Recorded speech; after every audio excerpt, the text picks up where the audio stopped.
Hi రా Sai, happy Christmas. ఈరోజు నా పేరు సాయి కాదు, సంజు సంజు శాంసన్. అదేంట్రా నీ పేరు సాయి కదా? ఈరోజు క్రిస్మస్ కదా, చర్చికి వెళ్ళి కేకులు గట్ట తినాలి. సో ఈరోజు మాత్రం నేను క్రిస్టియన్ని, ఓకేనా?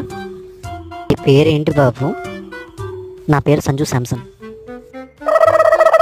సాంటా, నేను మీకు ఒక ప్రశ్న అడగచ్చా? అడుగు బాబు, అడుగు. లైఫ్లో మంచి స్థాయికి వెళ్ళాలి, ఏది అనుకున్నా అది జరగాలి అంటే ఏం చేయాలి సాంటా? నాకు తెలిసినమ్మా, నువ్వు ఇలాంటి ప్రశ్న ఏదో వేస్తావు అనుకున్నా. చెప్తా చూడు. లైఫ్లో మంచి స్థాయికి వెళ్ళాలి, అనుకున్నది జరగాలి, దేవుడి కృప ఉండాలి అని అంటే నువ్వు ముందు అబద్ధాలు చెప్పడం మానేయాలి. ఓ క్షమించు సాంటా, తప్పైపోయింది. ఇంకెప్పుడు అబద్ధాలు చెప్పను. Happy Christmas.